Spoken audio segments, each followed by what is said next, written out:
They of Ely were now much straitened, being shut in both by land and water, and what was to be done, either by themselves or by the king, they knew not.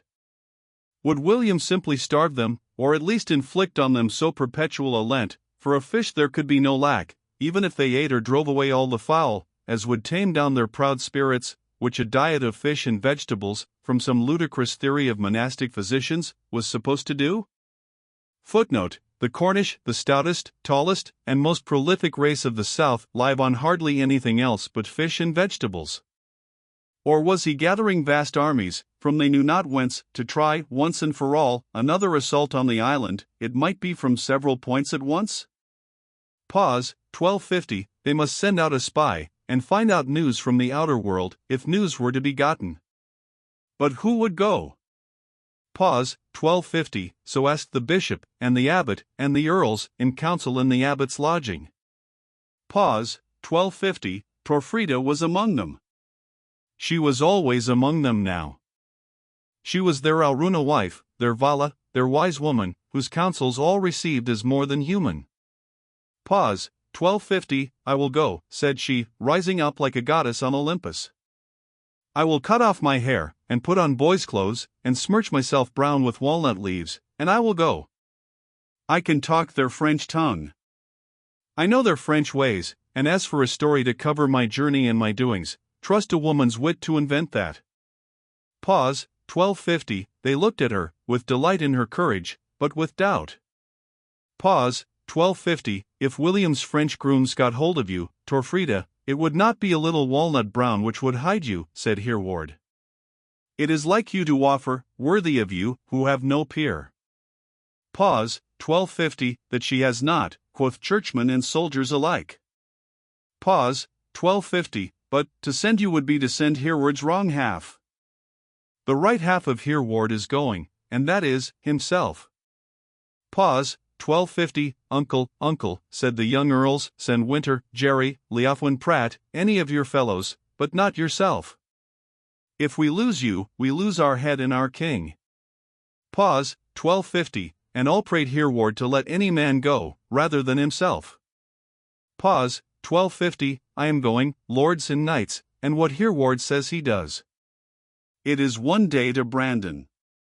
It may be 2 days back, for if I miscarry, as I most likely shall, I must come home roundabout.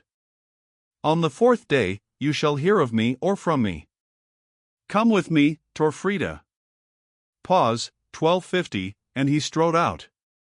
Pause. 1250, he cropped his golden locks, he cropped his golden beard, and Torfrida cried, as she cropped them, half with fear for him, half for sorrow over his shorn glories. Pause. 1250, I am no Samson, my lady, my strength lieth not in my locks. Now for some rascal's clothes, as little dirty as you can get me, for fear of company. Pause. 1250, and Hereward put on filthy garments, and taking Mare Swallow with him, got into a barge and went across the river to Soham. Pause. 1250, he could not go down the Great Ouse, and up the Little Ouse, which was his easiest way, for the French held all the river below the isle, and, beside, to have come straight from Ely might cause suspicion. So he went down to Fordham, and crossed the Lark at Mildenhall, and just before he got to Mildenhall, he met a potter carrying pots upon a pony. Pause. 1250, halt, my stout fellow, quoth he, and put thy pots on my mare's back. Pause. 1250, the man who wants them must fight for them, quoth that stout churl, raising a heavy staff. Pause. 1250, then here is he that will, quoth Hereward, and, jumping off his mare, he twisted the staff out of the potter's hands, and knocked him down therewith. Pause. 1250, that will teach thee to know an Englishman when thou sayest him. Pause. 1250, I have met my master, quoth the churl, rubbing his head. But dog does not eat dog, and it is hard to be robbed by an Englishman, after being robbed a dozen times by the French. Pause. 1250, I will not rob thee. There is a silver penny for thy pots and thy coat, for that I must have likewise. And if thou tellest to mortal man aught about this, I will find those who will cut thee to ribbons, and if not, then turn thy horse's head and ride back to Ely, if thou canst cross the water, and say what has befallen thee, and thou wilt find there an abbot who will give thee another penny for thy news. Pause, 1250, so Hereward took the pots, and the potter's clay greased coat, and went on through Mildenhall, crying, saith the chronicler, after the manner of potters, in the English tongue, pots. Pots. Good pots and pans. Pause, 1250, but when he got through Mildenhall, and well into the rabbit warrens, he gave Mare Swallow a kick, and went over the heath so fast northward, that his pots danced such a dance as broke half of them before he got to Brandon. Pause, 1250, never mind, quoth he, they will think that I have sold them. And when he neared Brandon he pulled up, sorted his pots, kept the whole ones, threw the sherds at the rabbits, and walked on into Brandon solemnly, leading the mare, and crying pots. Pause, 1250, so semper marcati deformis aspected lean and ill-looking was that famous mare, says the chronicler, that no one would suspect her splendid powers, or take her for anything but a potter's nag, when she was caparisoned in proper character. Hereward felt thoroughly at home in his part, as able to play the Englishman which he was by rearing, as the Frenchman which he was by education.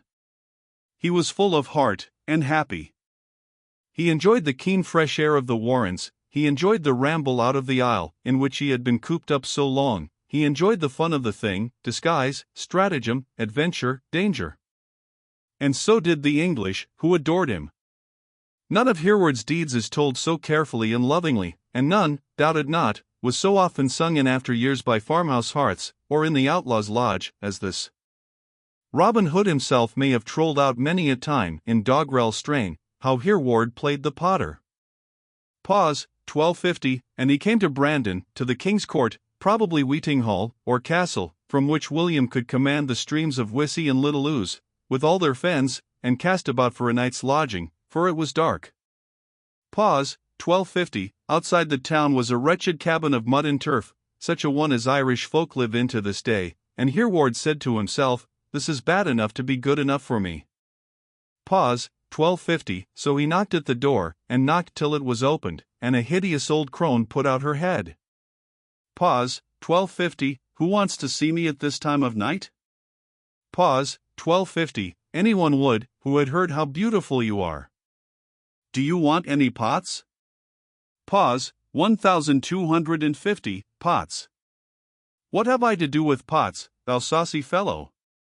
I thought it was some one wanting a charm. And she shut the door. Pause, 1250, a charm, thought Hereward. Maybe she can tell me news, if she be a witch. They are shrewd souls, these witches, and no more than they tell. But if I can get any news, I care not if Satan brings it in person. Pause, 1250, so he knocked again, till the old woman looked out once more, and bade him angrily be off. Pause, 1250, but I am belated here, good dame, and afraid of the French. And I will give thee the best bit of clay on my mare's back, pot, pan, panzion, crock, jug, or what thou wilt, for a night's lodging. Pause, 1250, have you any little jars no longer than my hand, asked she, for she used them in her trade, and had broken one of late, but to pay for one, she had neither money nor mind. So she agreed to let Hereward sleep there, for the value of 2 jars. But what of that ugly brute of a horse of thine? Pause, 1250, she will do well enough in the turf shed. Pause, 1250, then thou must pay with a pannikin. Pause, 1250, ugh, groaned Hereward, thou drivest a hard bargain, for an Englishwoman, with a poor Englishman. Pause, 1250, how knowest thou that I am English? Pause, 1250, so much the better if thou art not, thought Hereward, and bargained with her for a pannikin against a lodging for the horse in the turf house, and a bottle of bad hay. Pause, 1250, then he went in, bringing his panniers with him with ostentatious care. Pause, 1250, thou canst sleep there on the rushes. I have naught to give thee to eat. Pause, 1250, not needs not, said Hereward, threw himself down on a bundle of rush, and in a few minutes snored loudly. Pause, 1250, but he was never less asleep. He looked round the whole cabin, and he listened to every word. Pause, 1250, the devil, as usual, was a bad paymaster, for the witch's cabin seemed only somewhat more miserable than that of other old women. The floor was mud, the rafters unceiled, the stars shone through the turf roof. The only hint of her trade was a hanging shelf, on which stood 5 or 6 little earthen jars, and a few packets of leaves. A parchment, scrawled with characters which the owner herself probably did not understand, hung against the cob wall, and a human skull, probably used only to frighten her patients, dangled from the roof tree. Pause, 1250, but in a corner, stuck against the wall, was something which chilled Hereward's blood a little. A dried human hand, which he knew must have been stolen off the gallows, gripping in its fleshless fingers a candle, which he knew was made of human fat. That candle, he knew, duly lighted and carried, would enable the witch to walk unseen into any house on earth, through the court of King William himself, while it drowned all men in preternatural slumber. Pause, 1250, Hereward was very much frightened. He believed as devoutly in the powers of a witch as did then, and does now, for aught Italian literature, e permisso superiorum, shows, the Pope of Rome. Pause, 1250, so he trembled on his rushes, and wished himself safe through that adventure, without being turned into a hare or a wolf. Pause, 1250, I would sooner be a wolf than a hare, of course, killing being more in my trade than being killed, but who comes here? Pause, 1250, and to the first old crone, who sat winking her bleared eyes, and warming her bleared hands over a little heap of peat in the middle of the cabin, entered another crone, if possible uglier. Pause, 1250, 2 of them. If I am not roasted and eaten this night, I am a lucky man. Pause, 1250, and Hereward crossed himself devoutly, and invoked Saint Ethelfrida of Ely, Saint Guthlac of Crowland, Saint Felix of Ramsey, to whom, he recollected, he had been somewhat remiss, but, above all, Saint Peter of Peterborough, whose treasures he had given to the Danes.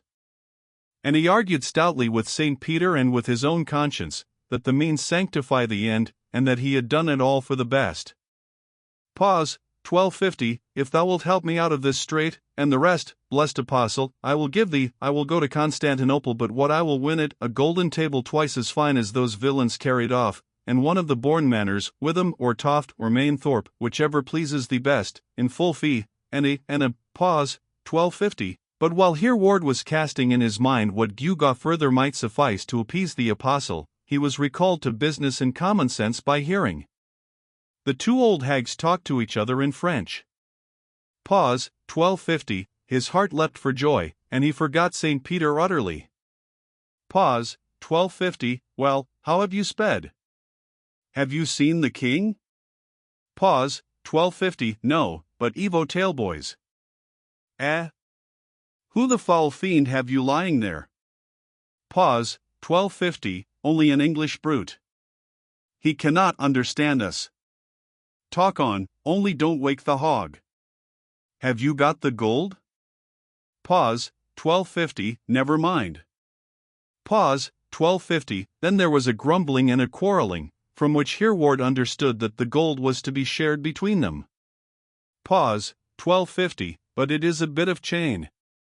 To cut it will spoil it. Pause, 1250, the other insisted, and he heard them chop the gold chain in 2.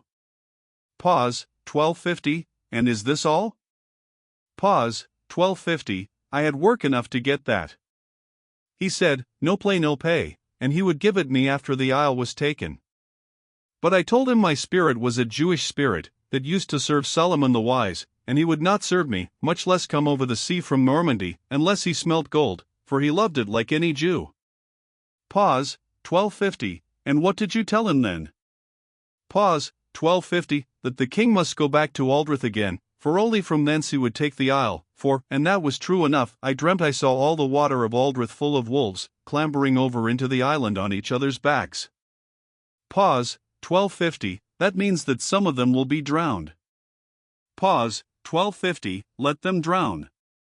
I left him to find out that part of the dream for himself. Then I told him how he must make another causeway, bigger and stronger than the last, and a tower on which I could stand and curse the English. And I promised him to bring a storm right in the faces of the English, so that they could neither fight nor see. Pause, 1250, but if the storm does not come? Pause, 1250, it will come. I know the signs of the sky, who better, and the weather will break up in a week. Therefore I told him he must begin his works at once, before the rain came on, and that we would go and ask the spirit of the well to tell us the fortunate day for attacking. Pause. 1250, that is my business, said the other, and my spirit likes the smell of gold as well as yours. Little you would have got from me, if you had not given me half the chain.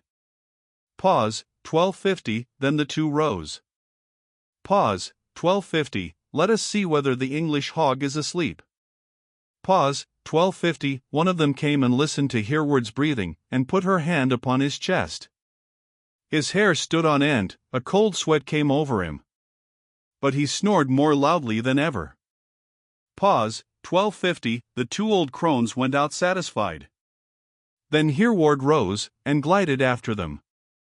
Pause. 1250, they went down a meadow to a little well, which Hereward had marked as he rode thither, hung round with bits of rag and flowers, as similar holy wells are decorated in Ireland to this day. Pause. 1250, he hid behind a hedge, and watched them stooping over the well, mumbling he knew not what of cantrips. Pause. 1250, then there was silence, and a tinkling sound as of water. Pause. 1250, once, twice, thrice, counted the witches. 9 times he counted the tinkling sound. Pause. 1250, the ninth day, and the king shall take Ely, said one in a cracked scream, rising, and shaking her fist toward the isle. Pause. 1250, Hereward was more than half-minded to have put his dagger, the only weapon which he had, into the two old beldams on the spot. But the fear of an outcry kept him still. He had found out already so much, that he was determined to find out more. So tomorrow he would go up to the court itself, and take what luck sent. Pause. 1250, he slipped back to the cabin and lay down again, and as soon as he had seen the two old crones safe asleep, fell asleep himself, and was so tired that he lay till the sun was high. Pause. 1250, get up, screamed the old dame at last, kicking him, or I shall make you give me another crock for a double night's rest. Pause. 1250, he paid his lodging, put the panniers on the mare, and went on crying pots.